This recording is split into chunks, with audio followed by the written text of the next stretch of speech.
विद्यार्थी मैत्रिणींनो, आपलं हे नवीन प्रकरण जे सुरुवात झालं आहे संस्करण प्रक्रिया, याच्यामध्ये आपण संस्करण म्हणजे काय, संस्करण प्रक्रियेचे विविध उद्देश आणि काही संस्करण प्रक्रिया ज्या आहेत त्या आपण बघितल्या होत्या. आणि आता आपल्याला बघायचं आहे ब्रशिंग संस्करण प्रक्रिया. आता ब्रशिंग संस्करण प्रक्रिया जी आहे ही एक प्रकारचे तांत्रिक अशा प्रकारचे संस्करण आहे. आणि या प्रक्रियेमध्ये काय होतं की कापडाचा जो पृष्ठभाग असतो त्या कापडाच्या पृष्ठभागावरती जर लहान लहान सुती तंतू आलेले असेल तर ते तंतू काढून टाकले जातात. मग हे कसे काढून टाकले जाते तर अत्यंत बारीक दाते असलेल्या रोडामधून कापड पुढे सरकवले जाते. आणि हे कापड पुढे सरकवले जात असताना त्याच्या पृष्ठभागावरचे लहान तंतू जे आहे ते तंतू काढून टाकले जातात आणि कापड जे आहे हे एकसारखं होत असतं. आता पाईल विण तुम्हाला माहिती आहे, मागच्या व्हिडिओमध्ये मी तुम्हाला सांगितलं की पाईल विणीच्या रचनेत जे आहे ही पाईल विण कापलेली असेल तर त्याच्यामध्ये जे काही तंतू म्हणजे उभे राहिले असेल ते तंतू जे आहे ब्रशिंगच्या सहाय्याने सगळे कापडाच्या पृष्ठभागावरती उभे केले जाते आणि नंतर त्याला फिनिशिंग केले जाते. हे आपण याच्यामध्ये बघितलं होतं.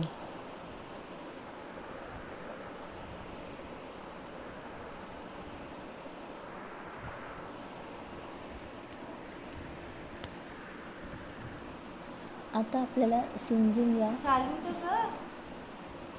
या प्रक्रियेबद्दल बघायचं आहे. आता सिंजिंग या प्रक्रियेमध्ये काय होते की जे कापडाच्या पृष्ठभागावरती सुटी टोकं आलेली असते तंतूची, अशा वेळेस काय होते की कापडाचा जो पृष्ठभाग असतो, बाह्य पृष्ठभाग जो आहे तो खराब दिसतो, सदोष दिसतो. तर आता हे करण्यासाठी काय केलं जातं की कापडाचा पृष्ठभाग गुळगुळीत आणि चांगला दिसण्यासाठी काय करतात की सर्वप्रथम ही जी प्रक्रिया आहे ही प्रक्रिया केली जात असताना कापडाच्या पृष्ठभागावरती जे सुती तंतूची टोके आलेली असतात ती टोके सर्वप्रथम जाळली जातात. त्यानंतर त्यामुळे काय होतं की कपड्याचा जो पृष्ठभाग आहे तो स्वच्छ होतो आणि नियमित होतो. आणि नंतर इतर जर काही संस्करण प्रक्रिया किंवा छपाई प्रक्रिया जर करायच्या असेल तर ते त्याच्यावरती चांगल्या करण्यात येते. तर सिंजिंग प्रक्रियेमध्ये काय होतं की कापडाच्या पृष्ठभागावरती जी बारीक बारीक तंतूची टोके आलेली असतात ती तंतूची टोके जी आहे ती जाळण्यात येतात. आता ही प्रक्रिया कशा पद्धतीनं केली जाते तर याच्यामध्ये काय होतं की कापड जे आहे हे कापड सर्वप्रथम पण्यात म्हणजे रुंदीच्या भागामध्ये पूर्ण उघडल्या जातं, त्याला सपाट केल्या जाते. आणि हे करत असताना त्याला चुन्या पडणार नाही किंवा ते कापड चुरगाळल्या जाणार नाही याची दक्षता घेतली जाते. त्यानंतर काय होतं की हा जो कापडाचा पृष्ठभाग आहे या कापडाच्या पृष्ठभागावरती काय करतात, ब्रश फिरवतात. ब्रश फिरवण्यामुळे काही तंतूची जर काही टोके असतील तर ती टोके उभे होतात. त्यानंतर हे तंतूची टोके उभे झाल्यानंतर हे कापड जे आहे हे ज्वालावरून किंवा गरम रुळावरून अतिशय जलद गतीने पुढे सरकवले जाते. आणि साधारणतः हे जे कापड पुढे सरकवण्याचा जे कालावधी आहे या कालावधी म्हणजे याचा वेग जो आहे हा 210 ते 250 मीटर इतका असतो. आणि काय होतं की हे अतिशय जलद गतीने कापड फिरवल्यामुळे काय होतं की त्या कापडाला हानीसुद्धा पोचत नाही. त्याच्यानंतर हे कापड जे आहे हे कापड पाण्याच्या टाकीमधून पुढे सरकते व जड रुळावरून पुढे सरकून पिळले जातात. तर अशा पद्धतीने सिंजिंग प्रक्रिया जी आहे ही प्रक्रिया केली जाते. आता ही जी प्रक्रिया आहे ही प्रक्रिया सुती कपड्यावरती केली जाते.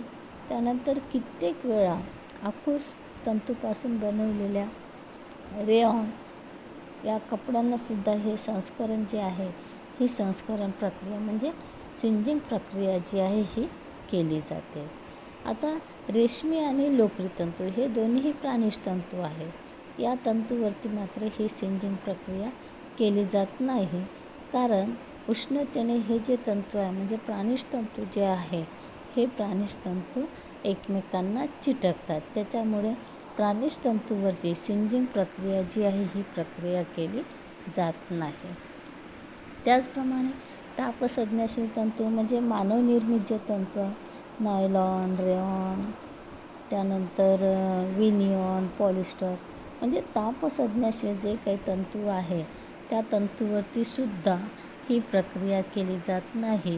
कारण त्या तंतूच्या पृष्ठभागावर आलेले टोके जे आहे ते टोके जर वितळून पृष्ठभाग जो आहे तो खरखरीत होतो.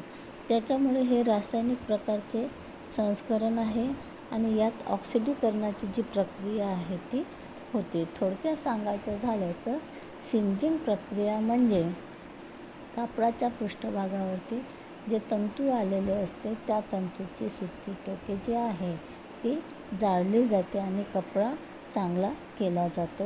ही प्रक्रिया सुती आणि रेयॉन तंतूवरती करतात, पण प्राणिज तंतू जे आहे रेशमी व लोकरी याच्यावरती करत नाही. त्याचप्रमाणे मानवनिर्मित जे तंतू आहे, तापसंज्ञाशील तंतू जे आहेत त्या तंतूवरती सुद्धा सिंजिंग प्रक्रिया जी आहे ही सिंजिंग प्रक्रिया केली जात नाही. त्यानंतरची प्रक्रिया आहे आता स्कावरिंग प्रक्रिया.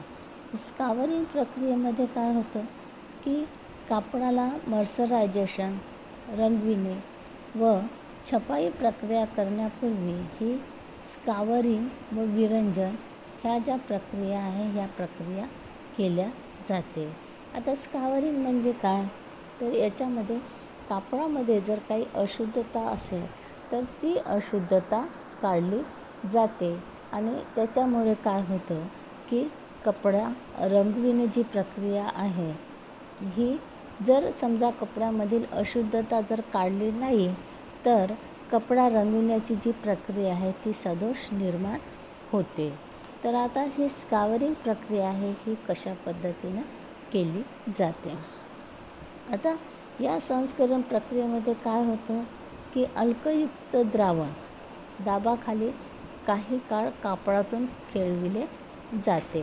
म्हणजे अल्कयुक्त द्रावण घेतात विशिष्ट दाबाखाली आणि त्याच्यामध्ये कापड जे आहे हे कापड खेळविले जाते.